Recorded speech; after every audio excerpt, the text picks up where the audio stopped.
The triage note read 4 words typed in capital letters: "Don't send me home." Eleanor Grimshaw had been an emergency room nurse for 15 years. She'd seen gunshot wounds and overdoses and every variation of human tragedy that arrived through sliding doors at 3 in the morning. She'd learned to read between the lines of what people said and what their bodies revealed. Bruises told stories. Burns left evidence. Fear had a smell. But this note stopped her cold, because it wasn't typed in capitals for drama or emphasis. It was typed that way because the charge nurse who'd done intake had to lean in close to hear an elderly man whisper it like a final command, like a secret, like something that couldn't be said out loud in case the wrong person heard.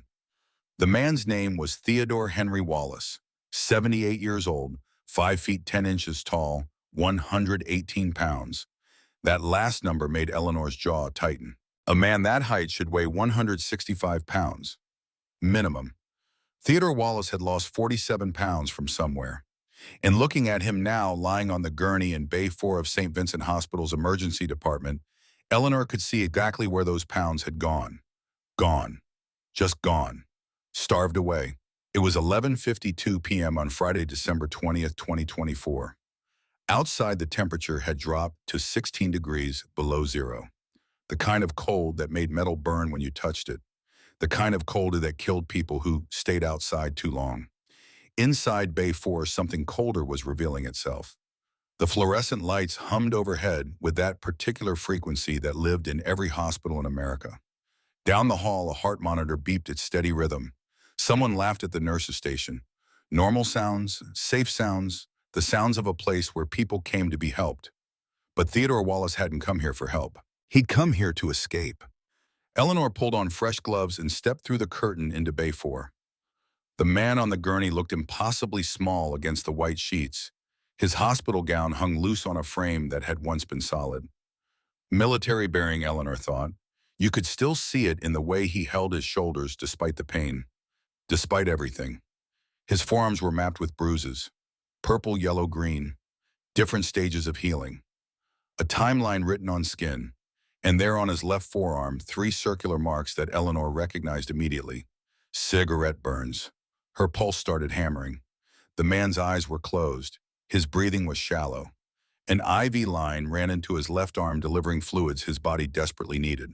Around his neck, hanging against the thin skin of his throat, were military dog tags. Old ones. The metal had been worn smooth by decades of wear. Eleanor checked the chart. The grandson, who'd brought him in, had given a statement to the intake nurse. Said Theodore had fallen down the stairs around 10:30 p.m., lost his balance, slipped on the top step, tumbled all the way down, hit his head, got banged up pretty good but seemed okay. Just wanted to get him checked out to be safe. It was a good story. It was also a lie. Because people who fall downstairs don't have bruises in different stages of healing, don't have cigarette burns, don't weigh 47 pounds less than they should, and they don't whisper, "Don't send me home," when someone asks them basic intake questions. Eleanor moved to the bedside, kept her voice low and gentle. "Mr. Wallace, I'm Eleanor. I'm going to be your nurse tonight. Can you hear me?" The man's eyes opened, slowly, like it took effort. They were pale blue, the kind of eyes that had seen things. Combat eyes, Marine Corps eyes, Eleanor would learn later. Eyes that had earned a Purple Heart for taking shrapnel while saving his unit during the Gulf War. Right now, those eyes were filled with something Eleanor had seen before but never got used to. Fear. "Yes, ma'am," Theodore whispered. His voice was rough, damaged, like speaking hurt. "I need to examine you. Check your injuries. Is that okay?" A slight nod. Eleanor began her assessment. Vital signs first. Blood pressure 180/110, dangerously high, heart rate 96, elevated, respiratory rate 22, shallow breathing. She moved to his arms, palpated the bruises gently. Theodore flinched when she touched the old ones. The ones that were already yellowing, the ones that were weeks old. "How did you get these bruises, Mr. Wallace?" He glanced toward the curtained entrance to the bay. His grandson Marcus had stepped out 3 minutes ago. Needed to move the car, he'd said. Really to smoke, Eleanor suspected. She'd seen him check his phone.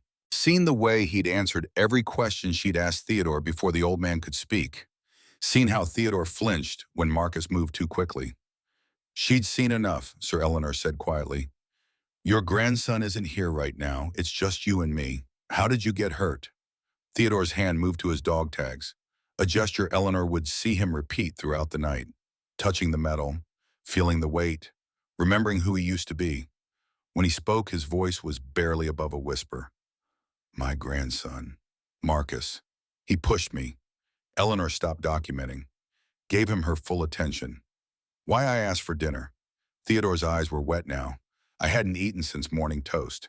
He got angry, said I was ungrateful, that he was sacrificing everything to take care of me, and I should be thankful for what I got. How long has he been hurting you? Few months. Started with yelling, then withholding food if I complained, then this. He gestured weakly at the bruises mapping his arms. The cigarette burns.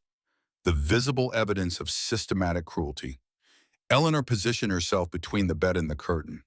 Not consciously, it was instinct. 15 years of nursing had taught her to recognize danger. And right now, danger was a 37-year-old man who'd brought his grandfather to the emergency room with a cover story and a smile and hands that had left marks. Mr. Wallace, Theodore, are you afraid to go home with him? Theodore's eyes, those Marine Corps eyes that had seen combat and earned medals for valor, filled with tears. Yes, ma'am, his voice cracked. But I have nowhere else to go. And then the story came out, not all at once, in pieces, in the halting voice of a man who'd been silent for too long, a man who'd learned that speaking up brought punishment, that asking for help meant being ignored, that the systems designed to protect him had failed so completely that he'd stopped trying. Theodore told Eleanor about Margaret, his wife. 52 years of marriage. She died 9 months ago, May of 2024. Heart attack, quick. 1 minute she was gardening, the next she was gone. Theodore had held her hand in the hospital and tried to be strong even though his world was ending. Margaret had been everything. His caregiver after the Gulf War injuries left him with mobility issues. His companion. His reason for getting up in the morning. She'd helped him with the daily tasks that pride made difficult to accept. Getting dressed, preparing meals, managing medications. Without Margaret, Theodore couldn't live alone. He had 2 children. His daughter Evelyn lived in California. His son Robert had died in a car accident 15 years ago. Robert's son Marcus had offered to take Theodore in. To honor Dad's memory, he'd said, family takes care of family. It had seemed like kindness. It was a trap. First month was okay, Theodore told Eleanor. His words came faster now. 9 months of silence breaking like a dam. Marcus seemed fine. House was small but decent. He said he'd help me. Said we'd figure it out together. When did it change month 2? Theodore touched his dog tags again. He started talking about money, how expensive groceries were, how much utilities cost, how I needed to contribute more. Were you contributing my whole VA check? My whole Social Security check? $5,500 a month, ma'am, going straight into an account he controlled. Eleanor kept her face neutral, kept documenting, but inside she was calculating. $5,500 a month for 9 months. That was nearly $50,000. And looking at Theodore Wallace, at his hollow cheeks and the way his hospital gown hung off his shoulders, none of that money had been spent on food. Then what happened? Eleanor asked. The food started getting less. Smaller portions, skipped meals. When I'd ask for more, he'd get angry, said I was ungrateful, said he was sacrificing everything to take care of me, and I should be thankful. Theodore's hands shook as he spoke. I tried to call for help. 5 months ago, called the VA hotline when Marcus was at work. Told them I wasn't being fed enough. Needed help. What happened? They sent a social worker, but Marcus came home during the visit. Theodore's voice went flat, defeated. He showed her the kitchen, fully stocked, food everywhere. Told her I had dementia, that I forgot I'd eaten. She believed him. She believed him. 3 words that explained everything. 3 words that showed how easily the system could be fooled by someone who knew how to perform, how to smile, how to lie. What did Marcus do after she left? Eleanor asked, though she already knew the answer. Punished me. No food for 2 days. Said that's what happens when I try to be clever. Eleanor had to look away for a moment, had to compose herself, because this wasn't just abuse.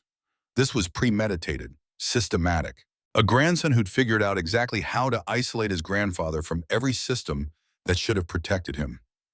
Did you try again? Eleanor asked. 3 more times. Tell me. Theodore told her about the second attempt. 3 months ago, his daughter Evelyn had called from California, concerned she hadn't heard from her father in weeks. Marcus told her Theodore was fine, just tired. Evelyn asked to video call. Marcus said Theodore's phone was broken. She mailed a new phone. Marcus intercepted it. Eventually, Evelyn stopped calling, believing her father didn't want contact, believing the lie that Marcus sold her with practiced ease. Third attempt, 6 weeks ago. A neighbor named Patricia Morrison noticed how thin Theodore looked when Marcus briefly brought him outside. She called Adult Protective Services. An investigator came. Marcus was present for the entire interview, legal since he was Theodore's guardian. Theodore was too frightened to speak honestly. The investigator saw a staged performance. Clean bedroom, stock kitchen, empty medication bottles that were just props. Adequate care, the report said. Case closed. And your Marine brothers? Eleanor asked. The men who held the memorial. Theodore's face crumpled. Randall Fletcher, my brother from the Gulf War. We served together, 1st Marine Division, saved each other's lives more times than I can count. He tried to visit 2 weeks ago. What happened? Marcus told him I had Alzheimer's, that I didn't recognize people anymore, that visits would upset me. Theodore wiped his eyes with a shaking hand. Randall believed him. He called the other Marines from our unit, told them I was too far gone. They held a gathering at the VFW. Theodore continued. His voice was breaking now. Celebrated my life in service, toasted to my memory, while I was sitting in Marcus's house, aware of everything, thinking they had abandoned me. Eleanor had to look away, had to breathe. Because this was worse than broken bones or treatable illnesses. This was a man being erased while still alive, mourned while still breathing, forgotten while still fighting. Theodore. Why is Marcus doing this? Money, Theodore said simply. He controls my benefits, $5,500 every month, uses it to pay his mortgage, his truck, his whole life. And when I die, he gets everything. Everything, my house sale money, $240,000, Margaret's life insurance, $50,000, my retirement savings, $85,000. On total, $375,000. $5,000 waiting for him. Theodore looked directly at Eleanor. He's waiting for me to die, ma'am, but he's also helping it along. No medications for 4 months. Minimal food for 9 months. I've lost 47 pounds. My doctor would say I'm malnourished, dehydrated, in critical condition. He paused. Another month or 2 like this, my body will start shutting down. He's starving me to death. Slowly enough that it looks natural. Old man, declining health, sad but expected. And he almost got away with it, Eleanor said quietly. Almost, Theodore agreed. The word hung in the air between them, because right at that moment, Eleanor Grimshaw made a decision that would change everything. She reached into her scrub pocket, pulled out her phone. Theodore tensed, afraid she was calling Marcus back, afraid this brief moment of truth was about to cost him everything. I'm not calling your grandson, Leonor said. She was already scrolling through her contacts. I'm calling my ex-husband. Theodore blinked, confused. Garrett Blackwood, Hells Angels road captain. Eleanor found the number. Former Army, big on veteran advocacy. She saw Theodore's uncertainty, the flicker of hope mixed with doubt. Before you worry, Eleanor continued, Garrett and I divorced amicably 5 years ago. We're still friends, better friends than we were spouses actually, and he takes care of veterans, especially when they're being hurt by people who would be protecting them. The phone rang once, twice. It was almost midnight, but Garrett Blackwood answered on the 3rd ring. Alert. That was one thing about bikers. They were always ready. Ellie, what's wrong, Garrett? I need you at St. Vincent Hospital emergency room, now. Are you hurt? Immediate concern. That was Garrett, protective to his core despite their divorce. Some things didn't change. I'm fine, but I've got a 78-year-old Marine Corps veteran in my emergency room. Staff sergeant, Gulf War, Purple Heart, Bronze Star. Eleanor kept her eyes on Theodore while she spoke, watched him straighten slightly at the recitation of his service record, watched something that looked almost like pride flicker across his face. And his grandson has been starving him for 9 months, stealing his VA benefits, waiting for him to die so he can inherit $375,000. Silence on the other end. 3 seconds of it.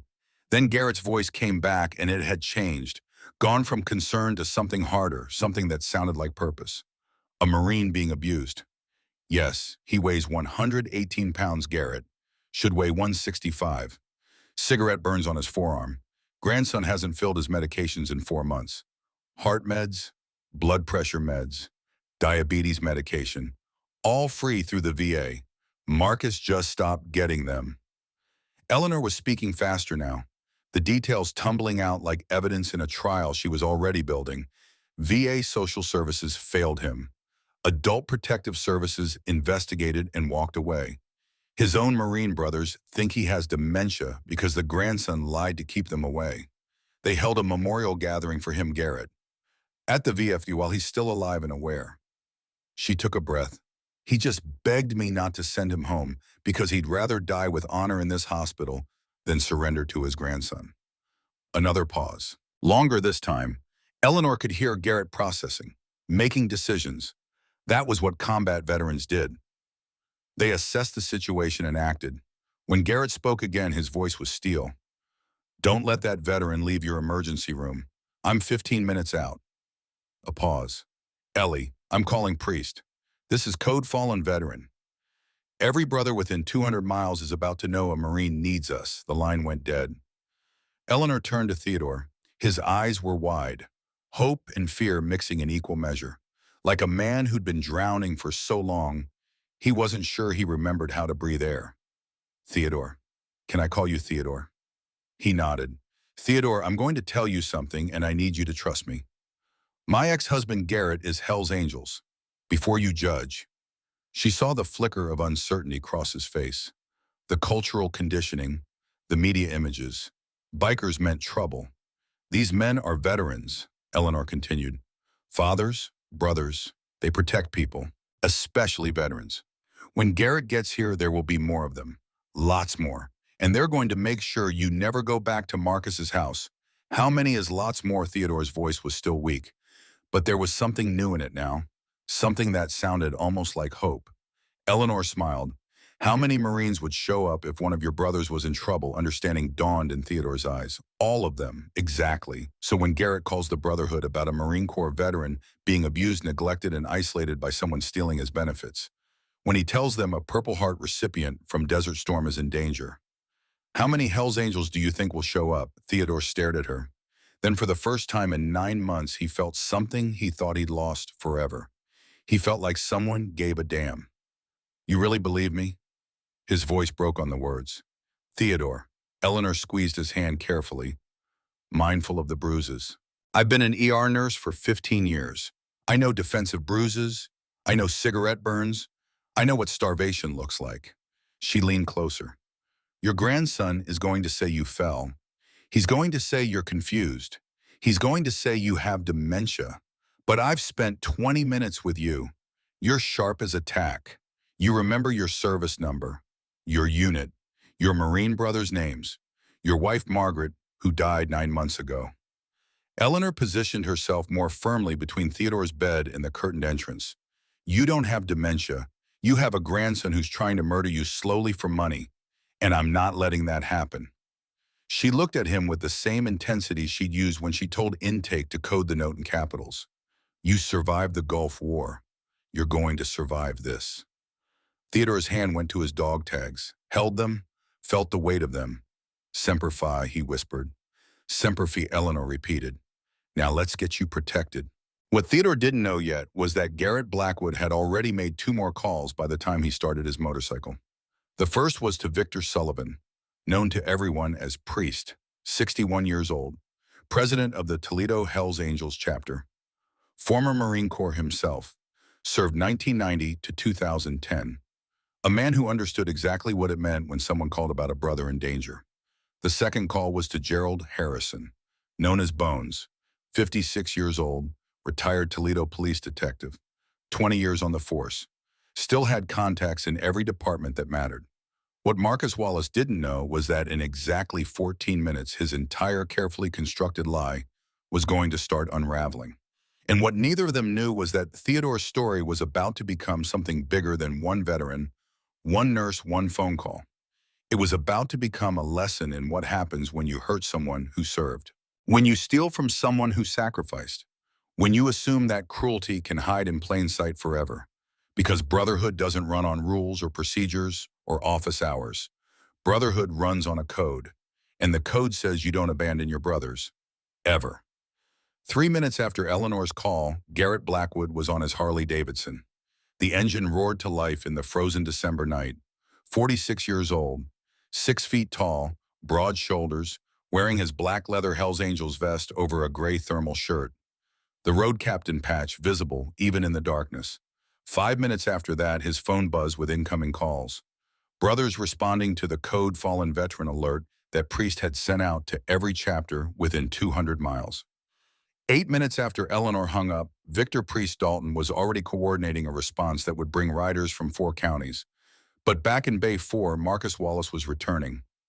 Eleanor heard him before she saw him. The shuffle of boots on linoleum, the smell of cigarette smoke clinging to his jacket like evidence.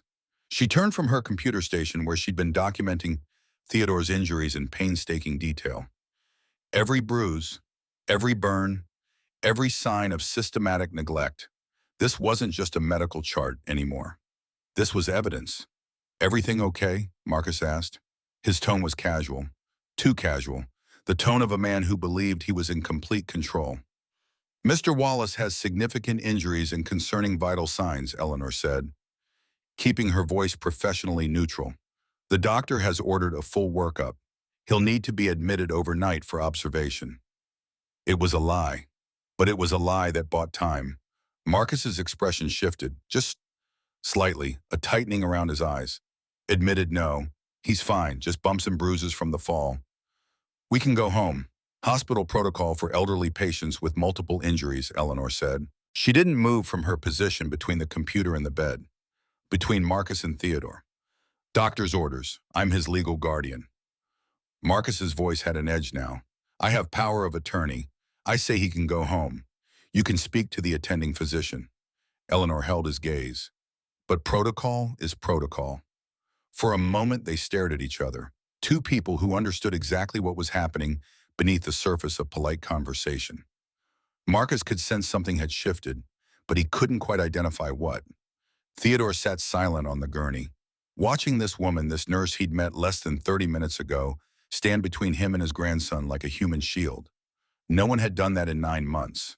Maybe no one had ever done that. Marcus's phone buzzed. He glanced at it, irritated at the interruption. "I need to make a call," he said. "There's a waiting area down the hall." Eleanor pointed, creating distance, creating space. Marcus shot one more look at Theodore. A look that said behave. A look that said, "We'll talk about this at home." A look that Theodore had learned to fear. Then Marcus walked out. The moment he was gone, Eleanor moved fast. "Theodore, I need you to tell me everything from the beginning. We have maybe 10 minutes before he comes back, and I need to know what we're dealing with." Theodore took a shaky breath. Then in the voice of a man who'd been silent for too long, he told her. Everything. The timeline. Month by month. How it had started with small things. Comments about money. Smaller portions of food. Then bigger things. Yelling. Withholding meals. Cigarette burns when Theodore complained. Pushing, shoving. The medications stopped in August. 4 months ago. Heart medication. Blood pressure medication. Diabetes medication. All available free through the VA. Theodore just had to pick them up. But Marcus was the one with the car. Marcus was the one who drove him. And Marcus had stopped going to the pharmacy. Said the medications were too expensive. Said Theodore didn't really need them. Said at 78, what was the point? Theodore told Eleanor about the money, how Marcus had convinced him to sign power of attorney in October. "Just for convenience," Marcus had said. "Just so I can help you manage things. Just to make everything easier." But once Marcus had control, the withdrawals started. $45,000 over 9 months. Pulled from Theodore's savings account. The money from selling the house he and Margaret had owned for 40 years. The money that was supposed to last Theodore through his final years. Through nursing homes if he needed them. Through medical care. Through everything. Gone. Spent on Marcus's truck. Marcus's credit cards. Marcus's life. And when I die, Theodore said quietly, he gets the rest. $240,000 from the house sale. $50,000 from Margaret's life insurance. $85,000 in retirement savings. He looked at Eleanor with eyes that had gone hollow. $375,000 is what my life is worth to my grandson. And he's willing to wait for it, willing to help it along, willing to watch me starve slowly because that looks more natural than anything sudden. How long do you think you have, Eleanor asked. Theodore touched his dog tags. Another month, maybe 2. My body's shutting down already. No heart medication for 4 months. Blood pressure through the roof. Diabetes uncontrolled. Malnourished. Dehydrated. He closed his eyes. I survived taking shrapnel in the Gulf War. Led my unit through Iraqi artillery fire. Earned a Purple Heart for protecting my brothers. And I'm going to die in my grandson's house because I asked for dinner. No, Eleanor said. Her voice was hard. Certain, you're not. Theodore opened his eyes. You're not going to die in his house. You're not going back there, ever. How can you stop him? He has legal guardianship. Power of attorney. The system already failed me 4 times. Why would this time be different? Eleanor pulled out her phone again, showed Theodore the screen. A text message had just come through from Garrett. 15 minutes out. Priest mobilizing, bones coordinating, wire pulling records. You've got 300 brothers incoming. Theodore stared at the message. 300. Eleanor smiled. Marines don't leave brothers behind, neither do we. At 12:14 a.m., exactly 22 minutes after Eleanor's phone call, Garrett Blackwood pushed through the emergency room entrance doors. He wasn't alone. Gerald Bones Harrison was already there. The retired detective, age 56. He'd spent 20 years with Toledo PD and still knew every prosecutor, every judge, every social worker who mattered. He was standing by the intake desk, phone pressed to his ear, already coordinating. Maxwell Wire Thornton pulled up on his motorcycle seconds later, 38 years old. Digital forensics specialist, the kind of man who could pull financial records and search histories faster than most people could open a laptop. Charlotte Doc Winters arrived next, 44, trauma nurse at the VA hospital. Knew the system inside and out, knew which bureaucratic strings to pull and which doors to kick down. And behind them the sound started, low at first, distant, like thunder building on the horizon, then louder. Engines, dozens of them. The deep, unmistakable roar of Harley-Davidsons moving in formation. Eleanor heard it even from inside the emergency room, felt the vibration through the floor, saw the way other nurses looked up, confused, as the sound grew and grew until it seemed to shake the building itself. Garrett found Eleanor at the nurse's station. He was exactly as she remembered. 6 feet tall, muscular build from years of riding and working construction, dark beard streaked with gray, weathered face, kind eyes that had seen combat in Iraq and came home changed but not broken. Bayfor, Eleanor said, Theodore Wallace, Staff Sergeant USMC retired. Everything I told you on the phone is documented in his chart. She handed him a folder. Defensive bruising, cigarette burns, severe malnutrition, medication noncompliance because the grandson stopped getting them. And Garrett Marcus has legal guardianship. We need more than outrage. We need strategy. Garrett nodded, opened the folder, scanned the medical notes with the focus of someone who understood that details mattered, that evidence mattered, that doing this right mattered more than doing it fast. Priest is outside coordinating, Garrett said. We've got Bones pulling legal strings. Doc is ready to facilitate transfer to the VA if needed. Wire's going to pull every financial record, every text message, every search history on Marcus's devices. He looked up from the folder. We're not here to intimidate. We're here to protect and document. Legal, thorough, airtight. How many brothers came, Eleanor asked. Right now, 67 from Toledo chapter. Garrett's mouth curved into something that wasn't quite a smile, but Priest made calls. Cleveland chapter is an hour out. That's 89 more. Detroit chapter is rolling. 78. Columbus is 2 hours behind. 66. Eleanor did the math. 300. Give or take Garrett confirmed, all arriving by dawn. Because this isn't just about Theodore Wallace. This is about every veteran who's been abused, neglected, exploited by someone who was supposed to protect them. He closed the folder. This is about showing that when the system fails, Brotherhood doesn't. Can I see him? Garrett asked. Eleanor led him to Bay 4. Theodore looked up when the curtain moved. Saw the leather vest first. The Hell's Angels patch. The man who wore it. Tattooed arms. Scarred knuckles. The kind of face that had seen things and survived them. The kind of face Theodore recognized because he'd served with men like this. Not bikers, but warriors. Men who understood duty and honor and protecting those who couldn't protect themselves. Garrett approached slowly, deliberately, giving Theodore space to adjust, to accept, to trust. Staff Sergeant Wallace, Garrett said, and his voice carried respect. My name is Garrett Blackwood. I'm a friend of Eleanor's, and I'm here to tell you something that I need you to believe. Theodore waited. You're not going back to that house. Not tonight, not ever, whatever it takes. Legal channels, protective custody, finding you safe housing. We'll handle it. You have my word. Why? Theodore's voice was raw. Why would you help me? You don't know me. Garrett pulled up a chair, sat down so he was at eye level. Not looming, not intimidating, just present. I'm former Army, 2003 to 2006, Iraq. Not as long as your service, not as distinguished. But I learned something over there that stuck with me. He leaned forward. When someone serves, when they put on that uniform and say, I'll stand between my country and danger, they make a promise. And we, everyone who comes after, everyone who benefits from that sacrifice, we make a promise back. What promise? Theodore asked. That we won't forget, that we won't abandon, that when you need us, we show up. Garrett gestured toward the hallway, toward the sound of more motorcycles arriving outside. Every man coming here tonight is living up to that promise. Some of us are veterans, some aren't. But all of us believe that what happened to you is wrong, and we have the power to make it right. Theodore's eyes filled again. The system already tried. VA came. APS came. They all walked away. The system has rules and procedures and bureaucracy, Garrett said. We have something simpler.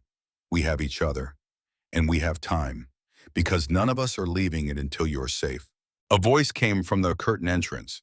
Staff Sergeant Wallace, Victor Priest Dalton stepped into Bay 4. 61 years old, chapter president, former Marine Corps, served 1990 to 2010. Gray in his beard, authority in every movement. The kind of man who commanded rooms without raising his voice. Theodore tried to sit straighter. Marines recognizing Marines. It's an honor, sir. Priest moved to the bedside. I've made some calls. Detective Harrison is contacting Adult Protective Services emergency line. We're filing a report with witnesses, medical evidence, financial documentation. The district attorney's office will have everything by morning. He stepped closer. Your grandson is going to be arrested, probably within the next 12 hours. Charges will include elder abuse, financial exploitation fraud, and possibly attempted murder, depending on the DA's assessment of intent. Priest's voice was calm, steady. We're also pursuing emergency removal of his guardianship and power of attorney. And I'm coordinating with the VA hospital to get you proper care where Marcus won't have access. How? Theodore whispered. How can you do all this when the system couldn't? Because the system works in pieces, Priest said. One social worker, one investigator, one report at a time. We work as a network. Bones knows the detectives. Doc knows the VA administrators. Wire knows how to pull digital evidence. Garrett knows how to coordinate. And I know how to make sure everyone stays focused on the mission. He placed a hand on Theodore's shoulder, gentle despite the calluses. You're not alone anymore, Marine, and you're not invisible. 67 brothers are outside right now, 300 by dawn. Every single one of them is here because you matter, because your service matters, because no veteran should spend their final years being abused by someone they trusted. Theodore looked at Eleanor, at Garrett, at Priest, at these strangers who'd become protectors in the space of 30 minutes. I don't know what to say, he managed. Say you'll let us help, Eleanor answered. Say you'll trust us to do this right. Theodore took a shaking breath. Then in the command voice he thought he'd lost forever. The voice that had once given orders to Marines under fire. The voice of a staff sergeant who'd led men through hell and brought them home. Yes, ma'am. Affirmative. Garrett smiled. Good. Now here's what happens next.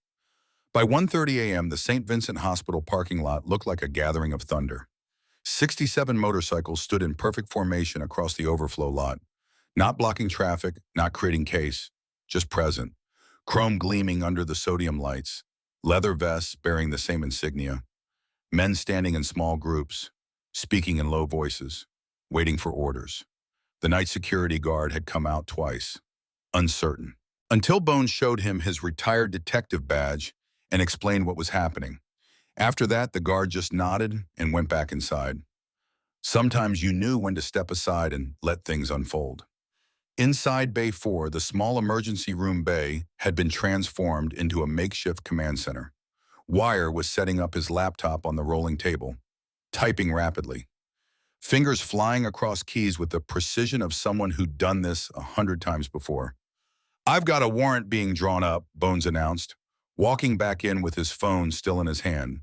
His voice was gravelly from decades of testimony and interrogations. "Judge Morrison owed me a favor. We can pull Marcus Wallace's financial records, search history, text messages, all of it. Wire's already accessing the accounts," Garrett said. "Here we go." Wire turned the laptop so others could see. Marcus Robert Wallace, age 37, bank records show Theodore's VA benefits and Social Security. $5,500 monthly. Direct deposit into account Marcus controls, starting April 2024. He scrolled through screens, highlighting transactions. Mortgage payment $1,850 monthly, truck payment $580, restaurants, bars, gaming purchases, cigarettes. Wire pointed. "And look at this. Large withdrawals from Theodore's savings account. $45,000 over 9 months. "Where did it go?" Garrett asked. $22,000 for truck down payment last May. $18,000 paying off Marcus's credit cards in June. $5,000 cash in August for gaming computer. Wire's voice was flat, controlled, but angry. Meanwhile, Theodore is having a diabetic crisis and his blood pressure is stroke level. Priest leaned against the wall, arms crossed. 20 years of Marine Corps leadership had taught him to process information fast, make decisions faster. What else? Wire pulled up another screen. Pharmacy records from the VA. Theodore's prescriptions. Atorvastatin for cholesterol. Lisinopril for blood pressure. Metformin for diabetes. All zero copay because VA covers it. Last filled August. 4 months ago, he just stopped getting them, Eleanor asked. From her position beside Theodore's bed, VA sent 15 automated reminders to Marcus's email, Wire said. Pharmacy called twice asking if Theodore needed his medications. Marcus told them he's fine, doesn't need them anymore. Priest straightened. What else do we have? Wire typed. Search history, June through December. He read from the screen. How long can elderly person live without proper medication? What happens if elderly person stops eating? Life expectancy for 78-year-old man. When do you inherit from grandparent? The room went quiet. September. Wire continued. Can Adult Protective Services take away guardianship? How to handle APS investigation? What makes elderly person look like they have dementia? That's when APS came, Eleanor said quietly. 6 weeks ago, he researched how to fool the investigator. November. Wire's voice was tight.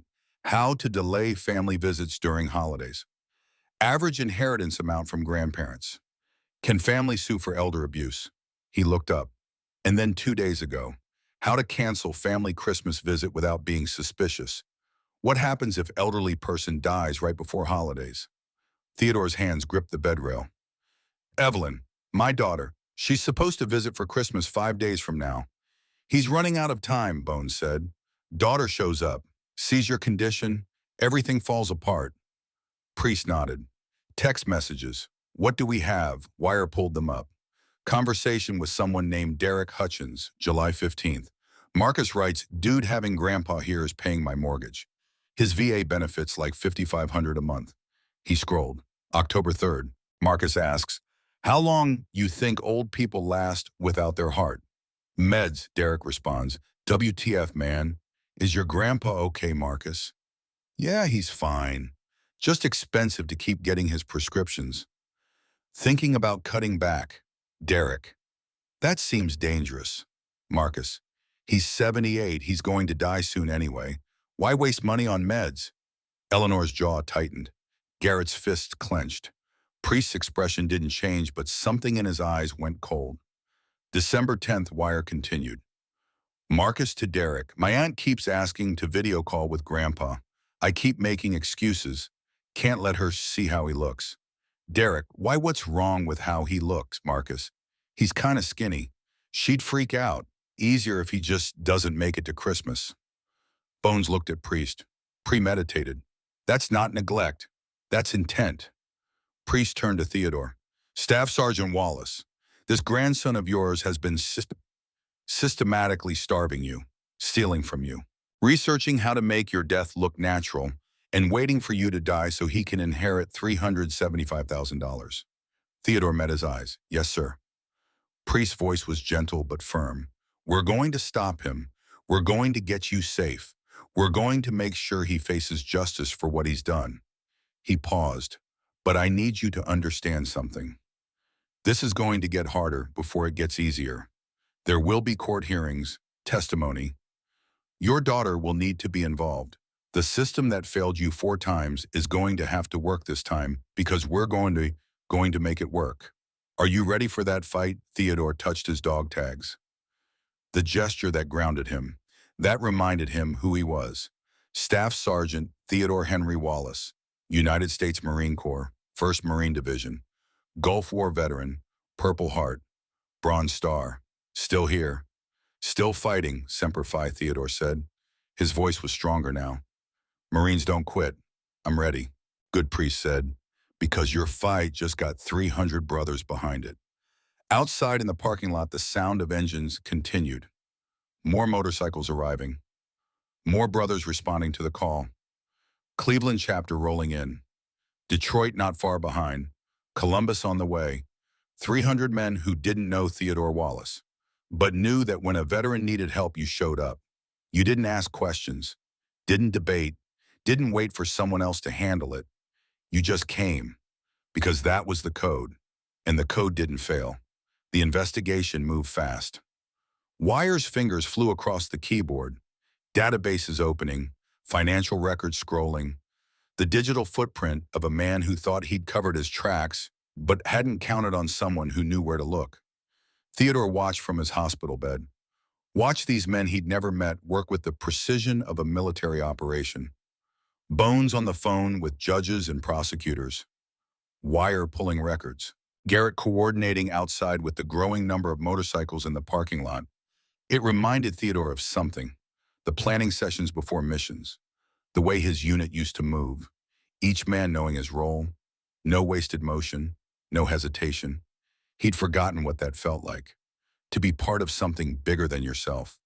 To have brothers who had your back without question. To know that when you fell, someone would be there to lift you up. Marcus had tried to make him forget. Had spent 9 months convincing Theodore that he was alone. That no one cared. That he was just an old man whose time had passed and whose only value was the money he'd leave behind. But watching these men work, Theodore felt something stirring. A memory, not of events, but of identity, of who he used to be. Wire turned the laptop toward Priest. Search history is damning. Text messages to Derek Hutchins show clear intent. Financial records prove systematic theft. We've got him cold, Good Priest said. Detective Abbott will have everything she needs for an arrest warrant by 6 a.m. But Priest wasn't looking at the screen anymore. He was looking at Theodore. The old Marine sat propped against pillows, still too thin, still bearing the marks of abuse. But something in his posture had changed. His shoulders were straighter, his eyes more focused. Priest recognized it, had seen it before in combat veterans who'd been beaten down by civilian life, but still carried the warrior inside them. Just needed someone to remind them it was there. Staff Sergeant Wallace, Priest said, moving closer to the bed. Can I ask you something? Yes, sir. Tell me about the Gulf War, your unit, what you did over there. Theodore's hand went to his dog tags. The gesture was automatic. But this time when his fingers touched the metal, something shifted in his expression. "1st Marine Division," Theodore said. His voice was quiet but growing stronger. "Deployed January 1991. Desert Storm. What was your role, squad leader?" "Led 12 men, good men, best men I ever served with." "Tell me about them." And Theodore did, slowly at first, like he was pulling memories from a place he'd locked away. But as he spoke, his voice changed. The weakness fell away. The fear. The resignation. What emerged was the voice of a sergeant, a leader, a warrior. "We were part of the ground offensive. February 24th. Pushing into Kuwait to liberate it from Iraqi occupation. My squad was tasked with securing a strategic position near the border." Theodore's eyes were distant now, seeing something 33 years in the past. "We came under artillery fire, Republican Guard units that hadn't retreated, shells landing all around us. One of my men, Randall Fletcher, was pinned down, separated from the unit by maybe 50 meters, but it might as well have been miles." "What did you do?" "Went to get him," Theodore said it simply, like there had been no other option. "Took 2 men with me, moved under fire, found Fletcher wounded, shrapnel in his leg, couldn't walk." "How'd you get him out?" "Carried him, took fire on the way back, felt something hit my shoulder. Didn't realize I'd been hit until we made it to cover and someone pointed out I was bleeding. That's when you got the Purple Heart." "Yes, sir." Theodore touched his shoulder. The old wound, long healed but never forgotten. Shrapnel lodged near the bone. Surgeons couldn't get it all out. Said it'd cause problems as I got older. They were right. You saved Fletcher's life. He'd have done the same for me. Did do the same for me 2 days later when we got hit again. That's what Marines do. We don't leave brothers behind." The words hung in the air. Eleanor was documenting vitals, but she'd stopped typing, listening, watching Theodore transform before her eyes. This wasn't the broken man Marcus had brought in 3 hours ago. This was Staff Sergeant Theodore Wallace, United States Marine Corps, the man who'd led soldiers through hell, the man who'd earned medals for valor. Marcus had tried to erase him, but he was still there, just needed someone to ask the right questions. "How many men did you lead over your career?" Priest asked. 22 years of service, different units, different deployments, hundreds of men." Theodore's voice was steady now. "Command voice. Taught them everything I knew, brought most of them home. And after the war came back in 91. Married Margaret in 93. She was a nurse at the VA hospital. Met her during physical therapy for my shoulder." He smiled at the memory. "She was tough. Didn't take any of my Marine Corps stubbornness. Told me exactly how things were going to be." The smile faded. "Lost her 9 months ago. Heart attack. Quick. 1 minute she was there. Next she was gone." "I'm sorry," Priest said. Theodore nodded. 52 years together. Raised 2 kids. Built a life. She was my whole world. And then Marcus offered to help. Said he wanted to honor his father, my son Robert. Robert died 15 years ago, car accident. Marcus was 22. I thought maybe having me around would help him feel connected to his dad." Theodore's jaw tightened. "I was wrong. He didn't want connection. He wanted money." Priest pulled up a chair, sat so he was eye level with Theodore. Not standing over him, not intimidating, just present. Marine to Marine. "Theodore, what Marcus did to you, that's not your fault. I should have seen it coming." "No," Priest's voice was firm. "You trusted family. That's not weakness. That's human. Marcus exploited that trust. That's on him, not you." Theodore looked at him, really looked at him, saw the gray in Priest's beard, the lines around his eyes, the scars on his knuckles. A man who'd seen combat and survived, who'd built a life after war, who understood what it meant to carry the weight of service. "How long did you serve?" Theodore asked. 1990 to 2010, 20 years. Iraq, Afghanistan, retired as Master Sergeant. "Why'd you join the Hells Angels?" Priest smiled slightly. "Same reason you joined the Marines, probably. Needed brotherhood, needed purpose, needed to be part of something that mattered." He gestured toward the curtain, toward the sound of motorcycles outside. "War ends, but the need for brothers doesn't. Found that here. Men who understand duty, who show up when called, who don't quit. Like you showed up tonight. Like we all showed up tonight. Because you're one of us. Marine, veteran, brother. Doesn't matter that we didn't serve together. Doesn't matter that we just met. What matters is you needed help, and we answered. Theodore felt something break open in his chest. 9 months of isolation. 9 months of being told he was worthless. 9 months of Marcus convincing him that he was alone and forgotten and waiting to die. All of it crumbling. Because here was proof. 3 hours of proof. That brotherhood didn't end with discharge papers. That service created bonds that outlasted uniforms. That when a veteran fell, other veterans picked him up. Always. I don't know how to thank you, Theodore said, his voice thick. You don't thank us. Priest leaned forward. You survive. You heal. You testify when the time comes. You show Marcus and everyone like him that you can't erase a Marine, can't steal their dignity, can't make them disappear. He stood. And when you're strong again, you help the next veteran who needs it. That's how you thank us, by continuing the mission. Theodore straightened, shoulders back, head up. Yes, sir. Affirmative? The curtain moved. Wire stepped in with his laptop. Got something he said. Pulled Marcus's complete text message history. There's more. Priest and Theodore both turned. Wire pulled up the messages. December 18th, 2 days ago. Marcus to Derek Hutchins. Getting nervous. Aunt Evelyn keeps pushing for Christmas visit. If she sees him, she'll know something's wrong. Need to figure out how to delay her. Derek responds. Just tell her he's sick, flu or something. Marcus, tried that last month. She didn't buy it. She's getting suspicious. Derek, what are you going to do? Wire scrolled to the next message. Marcus responds, honestly, at this point, easier if he just doesn't make it to Christmas. Then I don't have to make excuses. Just tell her he passed peacefully. Sad but expected at his age. The room went cold. Theodore stared at the screen, at the words written by his grandson, his own flesh and blood, casually discussing his death like it was a scheduling problem. He was planning to let me die before Christmas, Theodore said quietly. So Evelyn wouldn't see. Yes, Priest said, but he failed, because you're still here, still fighting. Wire closed the laptop. There's enough here to support attempted murder charges, premeditation, intent, written evidence that he wanted you dead for financial gain. Bones walked in, just got off with Detective Abbott. She's reviewing everything now. Arrest warrant will be ready by 6 a.m. We move on Marcus's house at 7. What about witnesses? Priest asked. Got Patricia Morrison's statement. Neighbor who called APS. And Bones paused.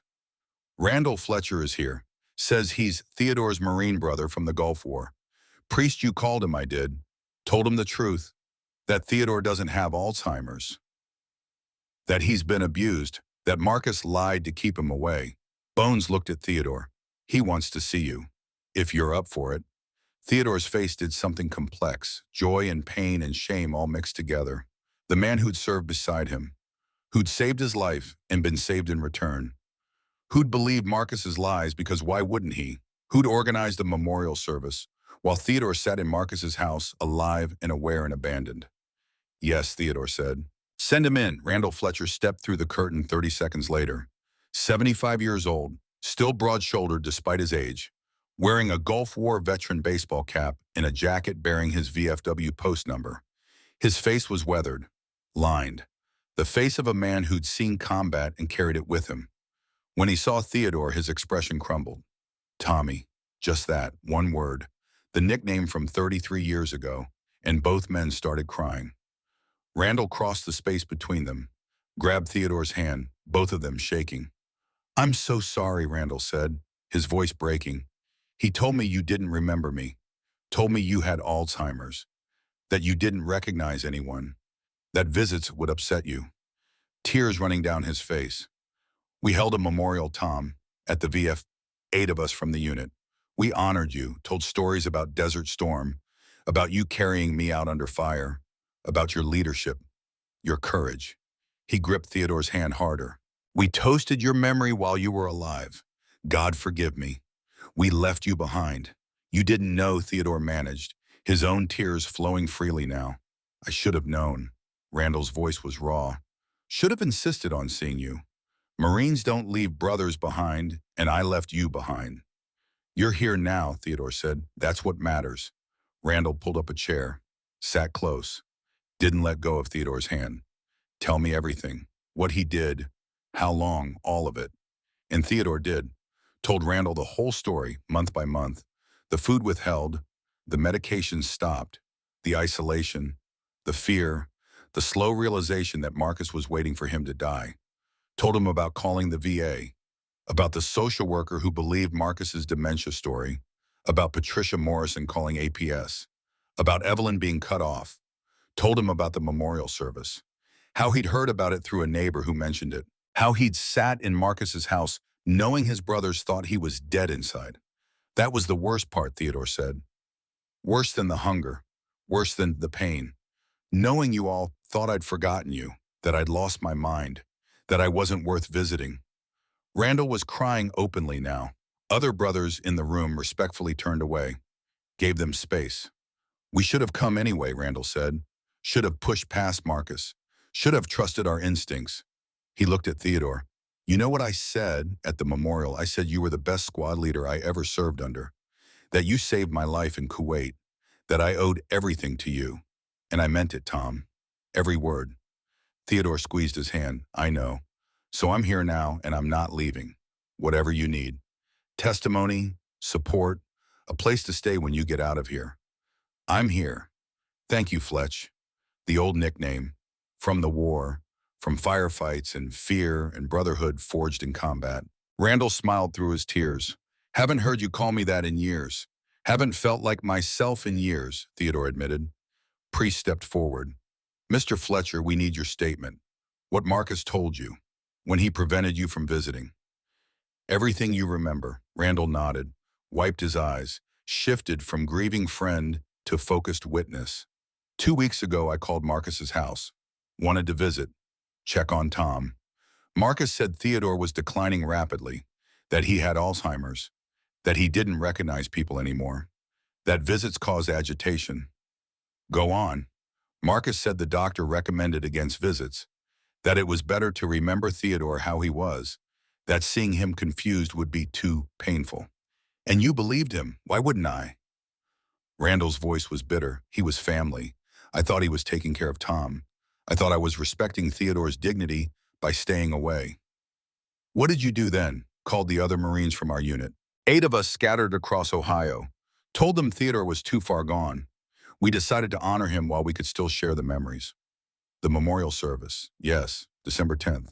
2 weeks ago, at the VFW hall, we gathered, shared stories, toasted Theodore's service, his courage, his leadership. Randall looked at Theodore. We celebrated your life while you were still living it, and I will never forgive myself for that. It wasn't your fault, Theodore said again, stronger this time. Marcus lied, convincingly. He fooled the VA, he fooled APS, he fooled Evelyn, he fooled you. The man is a skilled manipulator. Priest nodded, and that manipulation is going to be his downfall, because now we have documentation, evidence, testimony from multiple witnesses showing a pattern of systematic isolation and deception. Bones was writing everything down. Detailed notes, times, dates, specific statements Marcus made. This is good, Bones said. Combined with the financial records and search history, we're building an airtight case. Wire looked up from his laptop. Detective Abbott just emailed. Arrest warrant approved. Officers move on Marcus's residence 0700 hours. Just under 6 hours from now. Theodore looked at the assembled men. At Priest and Garrett and Bones. At Wire with his laptop full of evidence. At Eleanor, who'd made the first call. At Randall, who'd come the moment he learned the truth. What do you need from me? Theodore asked. Priest turned to him. What do you mean? I mean, I'm not just sitting here while you all do the work. I'm part of this. Tell me what you need. Something shifted in the room. The other men straightened, because they heard it. The change in Theodore's voice. Not the weak whisper of a victim, not the defeated resignation of someone broken. Command voice, sergeant voice, the voice of a leader taking charge. Wire, Theodore said. Those financial records. Do they show where Marcus spent the money? Yeah, no. Wire pulled up the spreadsheet. $22,000 on a truck, $18,000 paying off credit cards, $5,000 on gaming equipment, the rest in smaller amounts. Restaurants, entertainment, personal spending. Can you separate it out? Show what percentage went to household expenses versus Marcus's personal purchases. Wire's fingers flew. Give me 2 minutes. Bones. Theodora continued. The witness statements. Do we have documentation from the VA social worker who investigated the APS investigator? Working on it, Bones said. Should have those files by 0400. Good, because I want every person who tried to help documented, not to blame them, but to show the pattern, to show how Marcus manipulated each intervention. Theodore looked at Priest. And I want to testify, when this goes to trial, I want to look Marcus in the eye and tell the court exactly what he did. Priest studied him. You understand what that means. Defense attorney will try to discredit you, claim you're confused, claim you have dementia, that you're misremembering. Let them try, Theodore said. I'm Staff Sergeant Theodore Wallace, 22 years United States Marine Corps. I remember my service number, my unit designations, the names of every man I served with, the date of every deployment. His voice hardened. I remember my wife Margaret, 52 years of marriage. I remember my daughter Evelyn, my son Robert. I remember the layout of my house, my bank account numbers, my medication list. He looked around the room. I remember everything Marcus tried to make me forget, and I'm going to make damn sure the court knows it. Eleanor smiled from her position by the monitors. There he is. Garrett nodded. There's the Marine. Outside, dawn was starting to break. The parking lot was full now. 293 motorcycles. Toledo, Cleveland, Detroit, Columbus chapters. Men who'd ridden through the night because a Marine needed help. Priest walked to the window, gestured for Theodore to join him. Wire brought the wheelchair over, helped Theodore into it. His movements were still slow, still weak, but his posture was different. Shoulders back, head up. Eleanor wheeled him to the window. The parking lot stretched below them, row after row of motorcycles, chrome gleaming in the early morning light, men in leather vests standing in formation, not talking, not moving, just waiting, waiting for orders, waiting to be useful, waiting to help a veteran they'd never met because that was what brothers did. Theodore stared at the sight. 300 men who'd dropped everything, who'd ridden through 16 below zero weather, who'd given up sleep and warmth and comfort. For him, a 78-year-old Marine who'd been invisible for 9 months, who'd been forgotten, who'd been left behind. Not anymore. These are your brothers, Priest said quietly. Every single one down there came because you matter, because your service matters, because Marines don't leave Marines behind. He paused, and neither do we. Theodore's hand went to his dog tags, held them, felt the weight. I want to talk to them, he said. Priest looked at him. You sure you're strong enough? I'm a Marine, Theodore said. I'm strong enough. 15 minutes later, they had Theodore in the wheelchair on the ground floor. Priest had made calls. The brothers assembled in the parking lot. Not crowding, not pushing, just gathering in a loose formation. 300 men in leather vests, different chapters, different backgrounds, different stories, but all united by the same code. Protect, serve, don't abandon. Priest pushed Theodore's wheelchair to the front, positioned him so he could see them all, so they could see him, a small, thin man in a hospital gown, IV port still in his arm, bruises visible on his skin, dog tags hanging at his throat. But sitting straight, shoulders back, head high, the brothers went silent. Priest's voice carried across the parking lot. Brothers, this is Staff Sergeant Theodore Wallace, United States Marine Corps, 1st Marine Division, Gulf War veteran, Purple Heart, Bronze Star. He paused. For 9 months, his grandson has been starving him, stealing his benefits, isolating him from family and Marine brothers, waiting for him to die so he could inherit $375,000. Angry murmurs rippled through the crowd, but Staff Sergeant Wallace is a fighter. He survived Iraqi artillery. He led men through combat. He saved lives under fire. And tonight he refused to surrender. Priest stepped aside, gave Theodore the floor. Theodore looked out at 300 faces, men who'd come for him, men he didn't know, men who'd proven that brotherhood transcended patches and chapters and organizations. My name is Theodore Wallace, he said. His voice was weak, but it carried. I'm 78 years old, Staff Sergeant, United States Marine Corps, retired. He took a breath. For 9 months, I've been invisible, starved, isolated, forgotten. My Marine brothers held a memorial service for me while I was still alive because my grandson convinced them I had Alzheimer's. His voice grew stronger. But last night, one nurse refused to look away. Eleanor Grimshaw, she made one phone call to Garrett Blackwood, and he called all of you. Theodore looked across the assembled brothers. You came. 300 men I've never met, dropped everything, rode through the freezing night, stood in this parking lot for hours. For me. He paused.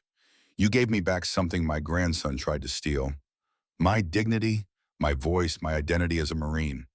His hand went to his dog tags. In Desert Storm, I learned that Marines don't leave brothers behind. I carried that lesson for 33 years. Thought I'd lost it. Thought I'd been abandoned. But I was wrong.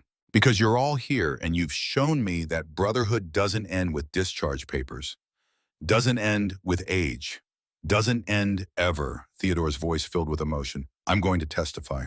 I'm going to fight. I'm going to make sure my grandson faces justice for what he did. Not just to me, but to show every person who thinks they can abuse a veteran and get away with it that they're wrong. He straightened even more. Because I'm still a Marine, still a warrior, still here. His voice rose. Semper Fidelis, always faithful. I kept faith with my country for 22 years. You've kept faith with me tonight, and I will keep faith with every veteran who needs help from this day forward. He looked at Priest, at Garrett, at Randall, at Eleanor. Thank you, all of you, for reminding me who I am. The parking lot erupted, not with cheers, with something deeper, a low sound of acknowledgement, of respect.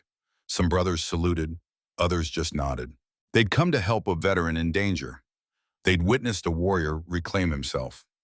Across town in a small house on Riverside Drive, Marcus Wallace was sleeping. He had no idea that in 45 minutes, 3 Toledo police cruisers and an unmarked detective car would pull up to his house. That Detective Louise Abbott would knock on his door with an arrest warrant. That his carefully constructed lie was about to collapse. He had no idea that right now 300 bikers were standing in a hospital parking lot. That digital forensics had pulled his search history. That text messages were being compiled. That witnesses were giving statements. He had no idea that the grandfather he'd been starving for 9 months had just declared war. Marcus Wallace slept, and Theodore Wallace stood guard, not physically. He was still too weak for that, but in spirit, in determination, in the absolute certainty that he would not quit, would not surrender, would not let Marcus win. Because Marines never quit, and Theodore Wallace was still a Marine. 6:53 a.m. The sun was just breaking over Toledo, Ohio. December 21st, the shortest day of the year. But for Marcus Wallace, the darkness was only beginning. He stood in his kitchen, making breakfast, humming along to some pop song on the radio, cracking eggs into a pan, checking his phone between stirs, planning his day. He'd go back to the hospital around 10. Make a scene if they tried to keep Theodore. Probably get him released. Home by noon. Everything back under control. Simple. Easy. Just like the last 9 months had been. The doorbell rang. Marcus set down the spatula, annoyed at the interruption, wiped his hands on a dish towel, walked to the front door still thinking about breakfast and phone calls and getting his grandfather back before anyone asked too many questions. He opened the door. 3 Toledo police cruisers sat in his driveway, an unmarked detective car behind them. 6 officers, all looking at him.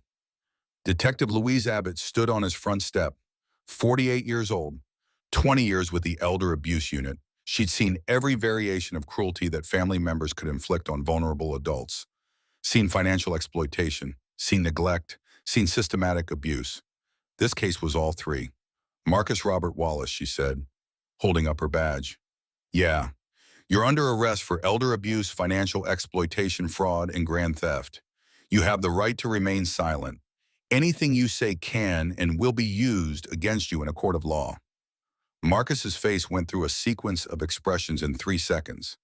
Confusion, disbelief, anger, fear. What? This is insane. I take care of my grandfather. I do everything for him. You can explain that to your lawyer, Abbott said. Turn around, hands behind your back. Officers moved past him into the house, fanning out. Marcus tried to process what was happening, tried to find the angle, the explanation, the lie that would make this go away. But Abbott was already pulling his arms behind him, metal handcuffs clicking shut around his wrists, the sound impossibly loud in the quiet morning. You have the right to an attorney. If you cannot afford an attorney, one will be appointed for you. Do you understand these rights as I have explained them to you? You want a lawyer, Marcus said, his voice shaking now. I want a lawyer right now. That's your right.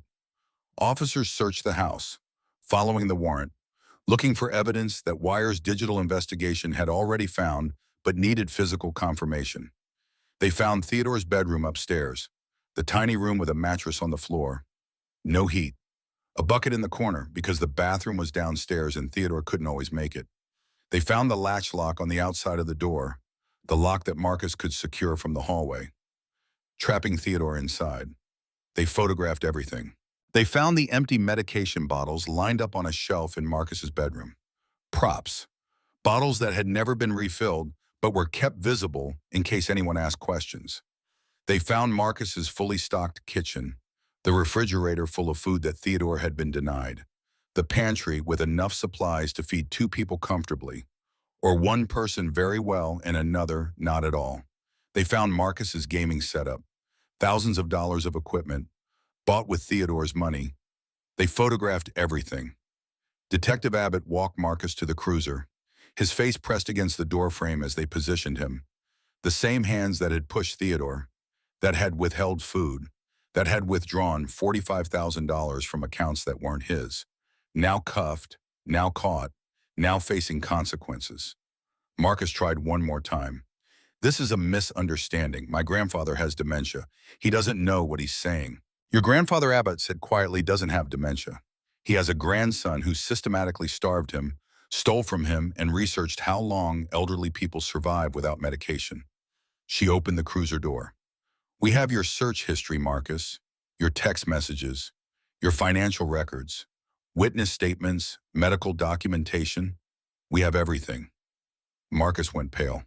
And your grandfather is awake, alert, oriented, and very willing to testify. She guided him into the back seat. Shut the door. The cruiser pulled away, Marcus staring out the window at his house, his life, his carefully constructed plan, all of it collapsing. At St. Vincent Hospital, Wire received confirmation at 8:15 a.m.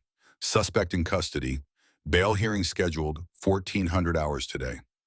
Theodore was sitting up in bed when Wire told him. He'd been transferred to a regular room 3 hours ago, no longer critical. Just monitoring and nutrition support while they stabilize his condition. He's arrested, Theodore said. Not a question, a statement. Yes, sir. Wire showed him his phone. Detective Abbott recommends bail be set high enough that he won't make it out. Good. Priest entered the room carrying coffee. Behind him, Garrett. Behind Garrett, Eleanor finishing her shift. It's done, Priest said. Marcus is in custody at Toledo Police Department. Arraignment in 2 hours. What happens now? Theodore asked. Now we make sure you're taken care of, Priest said, and we build the case. Over the next 6 hours, pieces fell into place with military precision. Bones contacted Adult Protective Services, filed an emergency petition to remove Marcus's guardianship and power of attorney. Got a judge to sign temporary orders giving Theodore's daughter Evelyn control of his affairs until permanent arrangements could be made. Doc coordinated with the VA hospital. Arranged transfer from St. Vincent to the VA facility on Arlington Avenue, a place where Theodore would get proper care, where nurses understood combat injuries and PTSD and the particular pride that made asking for help feel like surrender. Wire compiled the complete evidence package, financial records, search history, text messages, pharmacy records, witness statements from Eleanor Patricia Morrison Randall Fletcher, medical documentation showing the timeline of abuse written on Theodore's body in bruises and burns, and 47 pounds of missing weight. And Eleanor made one more call, to California, to a woman named Evelyn Wallace, who hadn't spoken to her father in 3 months because she'd believed Marcus's lies. The phone rang 4 times before a woman answered, cautious, uncertain. Hello, is this Evelyn Wallace? Yes, who's calling? My name is Eleanor Grimshaw. I'm an emergency room nurse at St. Vincent Hospital in Toledo. I'm calling about your father, Theodore. Silence. Then Evelyn's voice came back sharp with fear. Is he okay? What happened? He's alive. He's safe, but I need you to sit down because what I'm about to tell you is going to be difficult. Eleanor told her everything.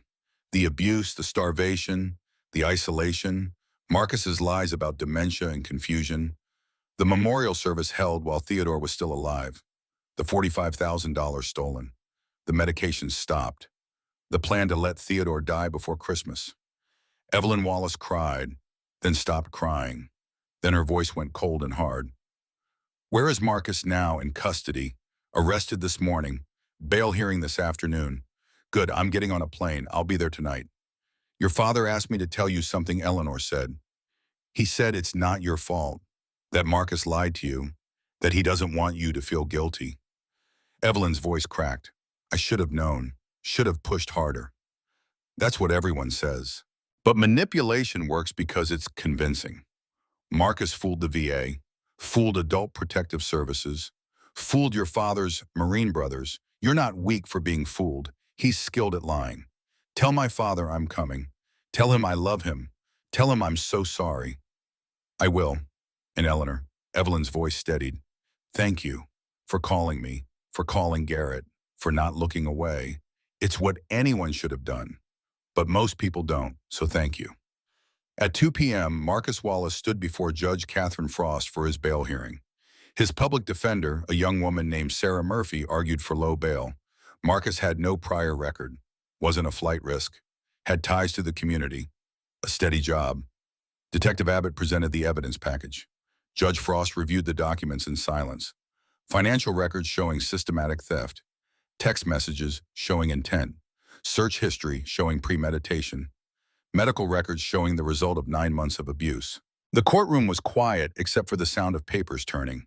Finally, Judge Frost looked up, looked at Marcus standing beside his attorney, looked at the evidence spread before her. Mr. Wallace, her voice was cold. You systematically abused, starved, and financially exploited your grandfather, a decorated Marine Corps veteran who served this country with honor during the Gulf War. Marcus started to speak. His attorney put a hand on his arm. Quiet. You stole $45,000 from his accounts. You prevented him from receiving medical care. You isolated him from family and friends who could have helped him. You researched how long elderly people survive without medication and inheritance timelines while he was dying in your house. Judge Frost set down the papers. Your text messages to Derek Hutchins indicate you believed it would be easier if your grandfather didn't make it to Christmas, so you wouldn't have to make excuses to his daughter, so you could collect his inheritance without interference. She paused. Bail is set at $250,000. You're remanded to county custody pending trial. Marcus's face went white. I don't have that kind of money. No, Judge Frost said, her voice cutting. You don't, because you spent it all while your grandfather starved. She looked at the bailiff. Take him into custody. Court adjourned. At 4 p.m. that same day, Theodore Wallace was transferred to the VA hospital. The ambulance ride was smooth. Paramedics who understood that this patient wasn't just elderly, wasn't just sick, was a veteran who'd earned gentle care through decades of service. Doc met them at the entrance, coordinated the transfer personally, got Theodore settled in a private room on the 3rd floor. The room was warm, clean, had a window with real curtains, a television, a call button within easy reach, water, food available whenever he wanted it, simple things that meant everything. Dr. Robert Hayes reviewed Theodore's chart. 48 years old, chief of geriatric medicine at the VA, specialized in caring for aging veterans, Staff Sergeant Wallace, Dr. Hayes said, looking at Theodore with respect. We're going to take good care of you here. Thank you, sir. You've lost 47 pounds in 9 months. Haven't had blood pressure medication in 4 months. Blood pressure is 180 over 110. You're lucky you didn't have a stroke. The doctor pulled up a chair. Diabetes has been uncontrolled. Blood sugar at 340, severe malnutrition, dehydration, early signs of organ stress. He met Theodore's eyes. Conservatively, we're looking at 2 weeks of careful refeeding. Medication management. Hydration. You'll need physical therapy for muscle loss. Counseling for trauma. Dr. Hayes smiled slightly. But you're strong. Marines usually are. You're going to recover. How long until I can walk without help? 2 weeks with therapy. Maybe less. You've got good bone structure, good baseline fitness, even after the weight loss. Your body remembers being strong. We just need to remind it. That night, they brought Theodore his first real meal in 9 months. Not much. His stomach couldn't handle much after such prolonged starvation. But it was warm, and it was his, and nobody was going to take it away. Chicken broth, crackers, ginger ale, applesauce. Theodore ate slowly, savoring every spoonful, not because it tasted particularly good. Hospital food never did, but because it represented something Marcus had tried to steal. Choice, agency, the simple dignity of eating when you were hungry. Eleanor stopped by after her shift at 7 p.m., found Theodore sitting up in bed, dog tags resting on his chest, watching the evening news with an expression she hadn't seen before. Peace. How are you feeling? She asked. Safe, Theodore said. The word came out thick with emotion. I feel safe. Eleanor sat in the visitor's chair. Your daughter Evelyn called. She's on a flight from California right now. Should land around 10. She's been crying on the phone with me for 20 minutes, apologizing for not knowing, for not pushing harder to visit. Not her fault, Theodore said immediately. Marcus lied to her, made her think I didn't want contact. She knows that now, and she's furious. Eleanor smiled slightly. She's already contacted a lawyer about getting Marcus's guardianship revoked permanently and taking over your financial affairs herself. She shouldn't have to. Theodore, Eleanor's voice was gentle but firm.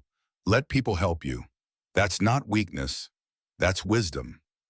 He nodded slowly, still learning to accept this new reality, where help didn't come with strings attached, where asking for needs didn't result in punishment, where being vulnerable didn't mean being prey. The next morning, Evelyn Wallace arrived, 54 years old, her father's daughter in the set of her jaw and the determination in her eyes. She walked into Theodore's hospital room and stopped, just stopped and stared. At the man in the bed who'd lost so much weight, his hospital gown hung off his frame, at the bruises still visible on his arms, at the IV line delivering fluids, at the dog tags at his throat, at her father, who she believed was fine, who Marcus had convinced her didn't want contact, who she'd let slip away because she'd trusted family. Dad, she whispered. Theodore held out his arms. Evelyn crossed the room and hugged him carefully, mindful of the bruises, both of them crying. I'm so sorry, she said. I should have known. Should have come sooner. Should have ignored Marcus and just shown up. Stop, Theodore said, his command voice returning. You were lied to. You did what you thought was right. Marcus manipulated you. That's on him, not you, but I'm your daughter. I should have protected you, and I'm your father. Theodore pulled back so he could look at her. And I'm telling you to stop carrying guilt that isn't yours. You're here now. That's what matters. Evelyn wiped her eyes. I'm not leaving. I'm taking 2 weeks off work. I'm staying in Toledo until we figure out long-term plans. And I'm taking over all your finances and legal affairs. She pulled out paperwork. Lawyer drew these up last night. Emergency guardianship, power of attorney, bank account transfers, everything Marcus had. I'm taking back. Good, Theodore said. And I'm going to be here for the trial every day, front row. So Marcus has to look at me while they read his text messages about letting you die before Christmas. Her voice was steel. He tried to steal my father. He's going to pay for that. Over the next 2 weeks, Theodore healed. Not completely. 47 pounds and 9 months of trauma don't disappear in 14 days. But his body started remembering what it meant to be fed, to be medicated properly, to be cared for. Day 1, he couldn't lift a water glass without shaking. Day 3, he sat up unassisted. Day 5, he walked 10 steps with a walker. Day 7, he walked the length of the hallway. Day 10, he started physical therapy, rebuilding muscle, rebuilding strength, rebuilding the body that Marcus had systematically destroyed. Day 14, he walked the hallway independently, stopped at other veterans' rooms, introduced himself, shared his story. Staff Sergeant Theodore Wallace, United States Marine Corps, 1st Marine Division, Gulf War, and each time he said it, he stood a little straighter. Bones arrived with paperwork on day 4. Emergency protective order granted, he explained. walking through each page. Marcus Wallace is prohibited from any contact with you. No phone calls, no letters, no third-party messages. He can't come within 500 feet of you. Violation means immediate arrest. What about the trial? Theodore asked. Arraignment was 3 days ago. Marcus pled not guilty. Trial is scheduled for April. 4 months from now. Bones pulled out another document. DA's office is pursuing multiple felony charges. Elder abuse causing severe bodily harm. Financial exploitation of a vulnerable adult. Grand theft. Fraud. They're also considering attempted murder, but that's harder to prove. Requires demonstrating specific intent to kill, rather than just neglect leading toward death. The text messages help. Bones continued. The search history helps. Doesn't make it to Christmas is pretty damning. DA thinks she can get 8 to 12 years. How long until I have to testify? 4 to 6 months. You'll need to be ready. Defense attorney will try to discredit you. Claim you're confused. Claim you have dementia. Let them try, Theodore said. I'm ready. On day 10, Garrett and Priest arrived with a proposal. We've been talking, Garrett said. You can't go back to Marcus's house, obviously. And you can't live alone, not with mobility issues and recovery needs. What about assisted living? Theodore asked. Evelyn had returned to California after the first week. Had to get back to work. But she called every day, video chatted every evening, promised to fly back for the trial. There's a place, Priest said, Liberty House. Veterans residence in North Toledo. Private rooms, communal dining, medical staff on site, activities, transportation to VA hospital for appointments. He pulled up information on his phone. It's subsidized, runs about $1,800 a month for veterans with disability benefits, much less than standard assisted living. Theodore looked at the pictures.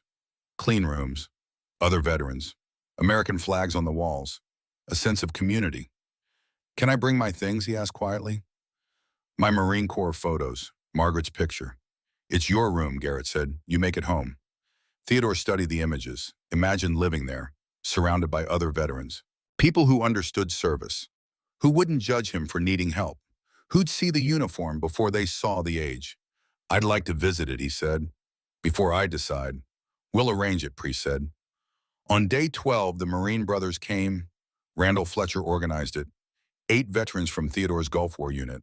All of them in their 70s now. Some using canes, some with walkers.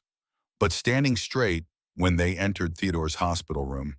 They didn't say much at first, just shook his hand one by one. Brothers recognizing brothers. Some had tears in their eyes. All of them looked at Theodore with a mixture of relief and lingering guilt. Relief that he was alive. Guilt that they'd believed Marcus's lies. We should have known, Randall said finally. Should have insisted on seeing you. You're seeing me now, Theodore replied. And I look a hell of a lot better than I did 2 weeks ago. That broke the tension. Someone laughed. Someone else made a joke about hospital food. And just like that, they were a unit again. Talking, remembering, planning a proper gathering once Theodore was discharged. Not a memorial, but a celebration. Welcome back, brother. We missed you. Later that afternoon, Priest stopped by with something wrapped in brown paper. He set it on Theodore's bed, opened it carefully. Inside was a leather vest, black, Hell's Angels insignia on the front, but across the back custom embroidered in gold a thread, honorary member, Staff Sergeant Wallace, Semper Fi. Theodore ran his fingers over the leather, the embroidery, the weight of it. You don't have to wear it, Priest said, but the Brotherhood voted. Unanimous. You're one of us now. I'm honored, Theodore said quietly. We're honored, Priest corrected. You served this country for 22 years. You survived the Gulf War. You survived Marcus. You were still fighting. That's what Brotherhood recognizes. Not just the battles you won, but the ones you refused to surrender in. He draped the vest carefully over the chair beside Theodore's bed. When you're ready, when you're healed, there's a place for you at the clubhouse. Coffee's always on. Brothers are always around. You need anything, ride to an appointment, help with paperwork, just someone to talk to who gets it, you call. Theodore looked at this man, this biker, this former Marine, this stranger who'd become a protector in the span of hours. Felt something he hadn't felt in 9 months. Belonging. 2 weeks after admission, Theodore was discharged to Liberty House. Evelyn flew in for the move, helped him arrange his room on the second floor, corner unit with 2 windows, Marine Corps photos on the wall, unit photos from Desert Storm, commendation certificates, Purple Heart, Bronze Star, Margaret's picture on the nightstand, their wedding photo, her smile captured forever in silver frame, his dress uniform hanging in the closet, dog tags on their hook by the bed, and on the chair the Hells Angels vest. Honorary member, Semper Fi.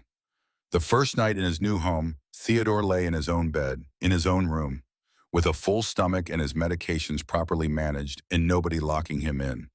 He could hear other residents in the hallway, laughter from the communal room where someone was watching a basketball game. Normal sounds, safe sounds. He reached up and touched his dog tags. Wallace Theodore H. USMC, still a Marine, still fighting, still here. For the first time in 9 months, Theodore Wallace slept through the night. The trial began on April 16, 2025, 4 months after the arrest. 4 months of preparation. 4 months of Theodore getting stronger, gaining weight, rebuilding muscle, rebuilding life. He walked into the courthouse on his own. No walker, no cane, just the slight stiffness of old combat injuries and age. But walking, strong. He'd gained back 38 of the 47 pounds. Weighed 156 now. Still thin, but healthy, vital. He wore civilian clothes for the first 2 days of trial, sat in the front row with Evelyn on one side and Randall on the other, watched the prosecution present their case. Wire testified about the financial records. 45,000 stolen. Search history showing premeditation. Text messages showing intent. Detective Abbott testified about the arrest. The evidence found in Marcus's house. The latch lock on the outside of Theodore's bedroom door. Patricia Morrison testified about calling APS, about seeing Theodore's decline, about believing Marcus's lies. Randall Fletcher testified about the memorial service, about being told Theodore had Alzheimer's, about the guilt of mourning a brother who was still alive. Eleanor Grimshaw testified about the triage note. Don't send me home, about the bruises and burns, about making the phone call that saved a life. The defense attorney tried to discredit each witness, tried to paint Marcus as a devoted grandson, overwhelmed by caregiving responsibilities, tried to suggest Theodore was confused, mistaken, suffering from dementia that made him misremember events. The jury listened, took notes, looked skeptical. On day 3, the prosecution called their final witness, Staff Sergeant Theodore Henry Wallace. Theodore stood, walked to the witness stand. He'd chosen his clothes carefully that morning, not civilian clothes. His Marine Corps dress uniform, ribbons on his chest, Purple Heart, Bronze Star, service ribbons from 22 years and multiple deployments, dog tags visible at his throat. The courtroom went silent. Theodore placed his hand on the Bible, swore to tell the truth, sat in the witness chair, looked directly at Marcus sitting at the defense table. Marcus looked away first. The prosecutor, a woman named Jennifer Lawson, approached. Please state your name for the record. Staff Sergeant Theodore Henry Wallace. United States Marine Corps, retired. How long did you serve? 22 years. 1983 to 2005. What was your final rank, Staff Sergeant? E6. And you're wearing your dress uniform today. Why? Theodore's voice was steady, clear. Because I want this court to know who I am. Not who my grandson tried to make me. Not a confused old man with dementia. Not a burden, not someone whose life doesn't matter. He touched his Purple Heart ribbon. I'm a Marine. I served my country. I led men in combat. I saved lives. I earned these ribbons through blood and sacrifice. And I want the jury to see that before they hear what my grandson did to me. Lawson nodded. Staff Sergeant Wallace, tell the jury what happened starting in March 2024. And Theodore did. For 47 minutes he testified. His voice never wavered. His memory was perfect. Names, dates, amounts, timeline. He described Margaret's death, the grief, the vulnerability. Marcus's offer to help. He described the first months, the gradual change, food withheld, money stolen, medications stopped. He described calling the VA, the social worker who believed Marcus's lies. Patricia Morrison calling APS, the investigator who saw a staged performance. He described his daughter being cut off, his phone intercepted, his isolation complete. He described the memorial service, learning his Marine brothers thought he was dead inside, the absolute devastation of being mourned while still alive. He described the text messages. Marcus telling Derek Hutchins it would be easier if Theodore didn't make it to Christmas. And he described the moment, December 20th, when he whispered to a nurse, "Don't send me home." And she actually listened. The jury was crying. 3 women openly, 2 men, both veterans, sitting rigid with controlled fury. Lawson let the testimony breathe, let it settle. Then she asked one final question. Staff Sergeant Wallace, in your own words, what was your grandson trying to do? Theodore looked at Marcus, held his gaze, made him look. He was trying to erase me, to make me invisible, to steal my money and my dignity and my identity and wait for me to die so he could inherit $375,000. His voice strengthened, but he made one mistake. He forgot I'm a Marine, and Marines don't quit, even when we're weak, even when we're alone, even when the enemy thinks we're defeated. Theodore's hand went to his dog tags. I called for help 4 times. The system failed 4 times, but one nurse refused to look away. She made one phone call, and 300 brothers I'd never met showed up. They gave me back my voice. Now I'm using it. He leaned forward, looked directly at the jury. Marcus tried to erase me, but I'm standing here, wearing my uniform, reclaiming my name, reclaiming my service, reclaiming my life.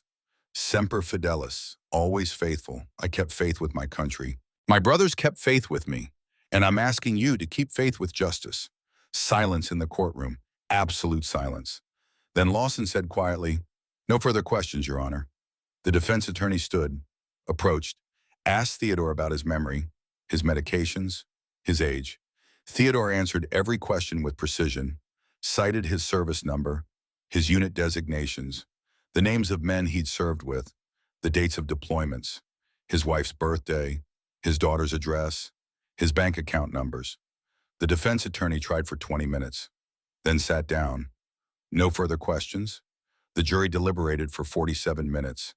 Guilty on all counts: elder abuse, financial exploitation, grand theft, fraud, attempted murder. Marcus showed no emotion, just stared at the table. Sentencing was set for 2 weeks later.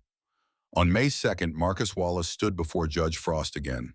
She reviewed the sentencing reports, the victim impact statements from Theodore and Evelyn, the psychological evaluation, the financial accounting. Then she looked at Marcus. Mr. Wallace, you systematically abused your grandfather for 9 months. You stole $45,000 from him. You researched how long he would survive without medication. You told your friend it would be easier if he didn't make it to Christmas. She paused. You tried to erase a decorated Gulf War Marine veteran for money. You failed. Staff Sergeant Wallace is here, stronger than ever, a testament that honor defeats greed. Judge Frost set down the papers. I sentence you to 8 years in state prison, no eligibility for parole for 5 years. You will also be required to pay full restitution of $45,000 to Theodore Wallace. When you are released, you will have a permanent no-contact order. You will never be permitted to see or speak to your grandfather again. She looked at Theodore sitting in the front row. Staff Sergeant Wallace served this country with distinction. You dishonored that service. You dishonored your family, and you will spend the next 8 years reflecting on that choice. Court adjourned. Theodore would be 84 when Marcus got out, living at Liberty House, surrounded by Marine brothers and Hells Angels family, and a daughter who visited every month without fail. Marcus would have no access, no contact, no second chance. Justice had been served. But justice wasn't the ending. It was only the beginning. Within a week of sentencing, Theodore met with Priest and Garrett. I want to do something, Theodore said. I want to make sure what happened to me doesn't happen to other veterans. What are you thinking? Priest asked. A program. Partnership between the Hells Angels and the VA. When a veteran is identified as at risk, the VA calls you, not for violence, for presence, for protection, for coordination. Theodore leaned forward. Call it Angel's Watch.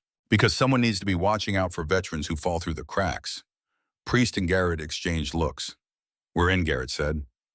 Over the next 6 months, Angel's Watch grew from idea to reality. Formal partnership with 8 VA hospitals across 4 states, Ohio, Michigan, Indiana, Pennsylvania. Training program for ER nurses led by Eleanor. Protocol for identifying at-risk veterans. Direct hotline to Hell's Angels chapters. And Theodore became the face of it. Visited rescued veterans personally. Told his story at VFW halls and American Legion posts. Spoke at nursing conferences and social worker trainings. 14 veterans were rescued in the first 6 months. 8 removed from abusive situations. 6 relocated to Liberty House. All thriving. And every single one received a visit from Theodore. I survived, he'd tell them. You'll survive. You're not alone. On December 20th, 2025, exactly 1 year after his rescue, over 100 people. Marines from Theodore's Gulf War unit, Hell's Angels from 4 chapters, VA staff, social workers, Eleanor and Garrett and Priest, Evelyn, Randall, Bones and Wire and Doc and Theodore, standing at the microphone, wearing jeans and a Marine Corps polo, and over it, the Hell's Angels honorary vest, dog tags visible. He looked good, strong, healthy, purposeful. 1 year ago, Theodore began and I weighed 118 pounds. I was starving, invisible. My Marine brothers had mourned me while I was still alive. Today I weigh 156. I'm strong. I'm surrounded by family I never knew I had. He paused. People ask what saved me. Was it the 300 motorcycles, the evidence, the arrest number? What saved me was one person who refused to look away. He looked at Eleanor sitting in the front row. Eleanor Grimshaw, ER nurse. She saw the signs, made one phone call, started a chain reaction. And that's the lesson I want to share today. Theodore's voice filled the room. In Desert Storm, I learned that small actions have massive consequences. One soldier holding the line can change the outcome of a battle. One person speaking up can save a life. You don't need 300 motorcycles to save a life. You need one person who gives a damn, one neighbor who calls APS, one friend who asks hard questions, one stranger who says this is wrong and I'm doing something about it. He looked across the assembled crowd. I'm asking you, be that person, because there are Theodores everywhere. Veterans being abused, elderly being exploited, people suffering while the world walks past. Don't walk past, make the call, ask the question, refuse to look away. His hand went to his dog tags. In the Marines, we say leave no man behind. That doesn't end when you take off the uniform. It's a code for life. Be the person who refuses to leave someone behind. Theodore's voice rose. I'm Theodore Wallace, Staff Sergeant, United States Marine Corps, retired. Gulf War veteran. I survived Iraqi artillery. I survived my grandson. I'm still here, still fighting, still faithful, and I'm asking you to join the fight, not with fists, with awareness, with action, with compassion. Be the person who makes the call. He paused, let the words settle, because that call might save a life. The standing ovation lasted 3 minutes.